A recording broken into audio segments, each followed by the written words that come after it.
I'm Bill Johnson. Around here, they just call me Dad. I've been trying to read, but I just can't seem to do it. I keep thinking about today, Thanksgiving Day. We Johnsons had a good Thanksgiving, the best we've ever had. And I can't help thinking that what made it better was a real feeling of thankfulness. And that's odd, too, when you consider the shape things were in when I got home from work yesterday. Kids, Dick and Tommy and Susan, were all home from school. And of course, Mother and the baby were there. As kids will, mine were living tomorrow right along with today, looking forward to Thanksgiving. And like most men, I'm glad it was Mother instead of me who had to break the news to them. Tomorrow's Thanksgiving. Turkey and dressing and pie and cake. And fruit salad and whipped cream and cranberries. Gee, I can hardly wait. Me too. Well, you know, children, we've had a lot of expenses this month, and, well, your father and I thought that... Well, the truth of the matter is, there just won't be any turkey this year. No turkey for Thanksgiving? Oh, I'm going to make a pumpkin pie, and we'll have plenty to eat, but, well, we'll just have to get along without turkey. Mom, you don't mean it. It won't be Thanksgiving at all. Even the Pilgrims had a feast. After all, isn't that what Thanksgiving's for? I don't think it's fair. And it was right there that I came in, right in the thick of it. Hello, everybody. Hi, Paul. Hello, Mother, Dick, Susan. Well, what's been going on around here? What's the matter with everybody, anyway? Mom says we're not going to have any Thanksgiving. No turkey, no good thing. A fat lot we're going to have to be thankful for.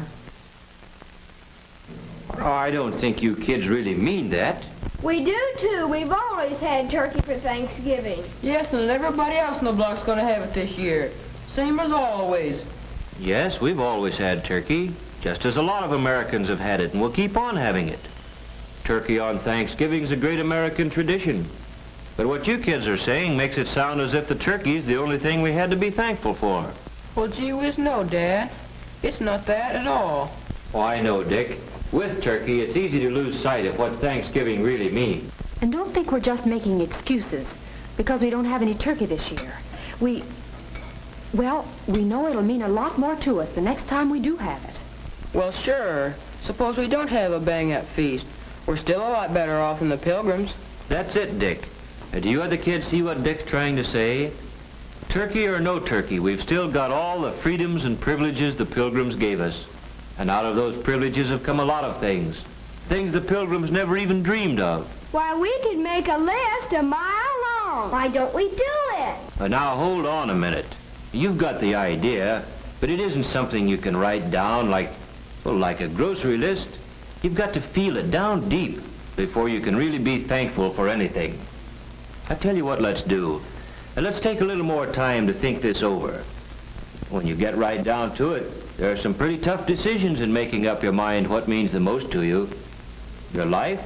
Sure, that's one thing you can't get along without. But do you know that there are some places in the world today where you have to get along without just about everything else? Golly, Daddy. I guess I kind of got carried away. But I'll bet you one thing.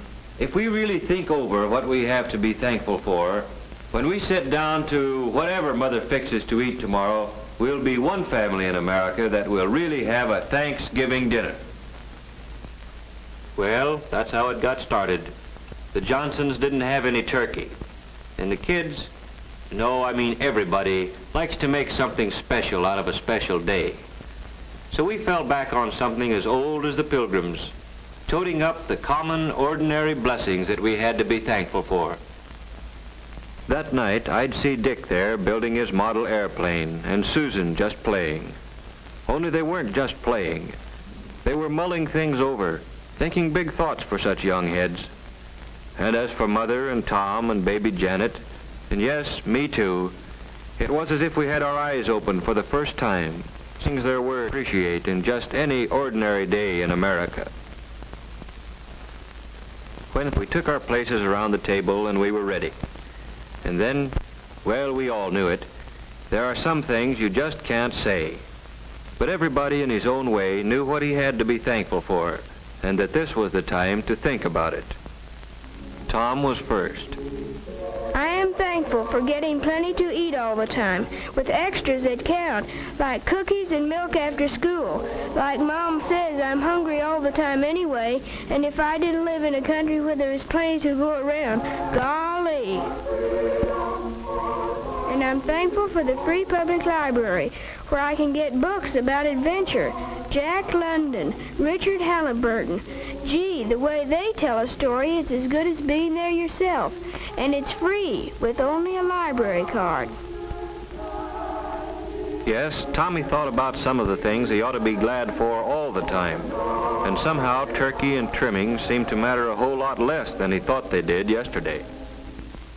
Well, then it was Susan's turn. Susan's a happy-go-lucky kid. You'd never credit her with thinking beyond her dolls, but she got right into the spirit of it. I am thankful we have what we need to wear. Though Mother says it's hard to keep up with us, we grow so fast. I never thought before how many clothes it takes for all kinds of weather, or how it would be to have to do without the right ones. I'm glad to be able to go to Sunday school, or go to any church I want, any Sunday. I'm thankful for my mother and daddy, that they are here with us, that both of them aren't too worried about things to take time to have fun with us. I'm glad we're a family, that families are still important in America. I guess Dick, being the oldest, was having some pretty serious thoughts. I am thankful for being able to get an education, for living where schools, all schools, open their doors to a guy who wants to learn, where school books are studied instead of burned, where a guy is rated by how much he knows, and the community is rated by how well it teaches him. I'm glad I've got a chance to play, batting a ball around once in a while. Stuff like that. I'm glad it's fun, growing up in America. Sure, baby Janet's too young to understand the big word Thanksgiving. She's too little even to tell us the things that make her happy. But we can tell, and maybe she's thinking about them now. Maybe she's thinking about the fun of splashing around in the tub and about how good it feels to be clean. About playtime with Mother and the security she feels in Mother's arms. And as for Mother, seems she's always working, cooking, ironing, tending children, daylight to dark. What does she have to be thankful for? I am thankful that my children had the privilege of being born safely and of growing up healthy and strong. I'm thankful that I have the privilege of guiding them as they become useful men and women.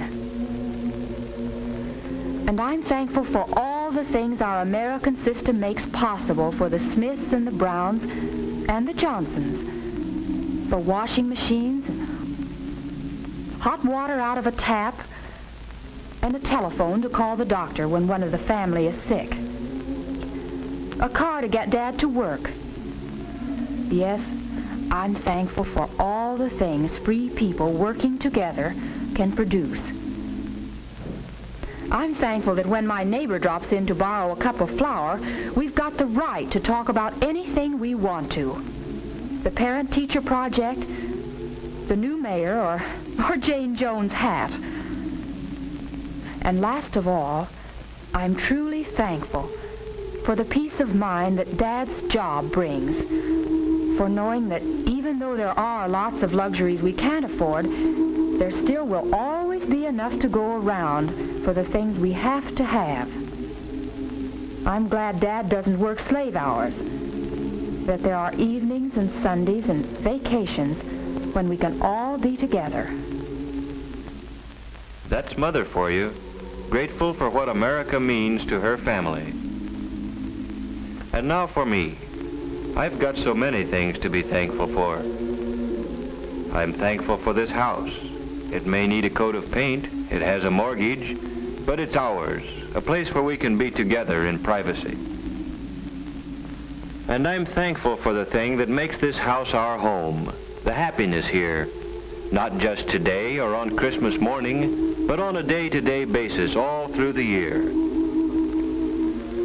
For knowing that a knock on our door means nothing to fear. A friend calling, or maybe a bill collector, or a kid selling magazines. You never know what to expect. But you can count on one thing. It's not going to be some political gangster coming to drag one of us off to jail because we believe in freedom. And I'm glad that that freedom we've got lets me choose the kind of work I like and can do best. Taking a sluggish motor and making it hum again.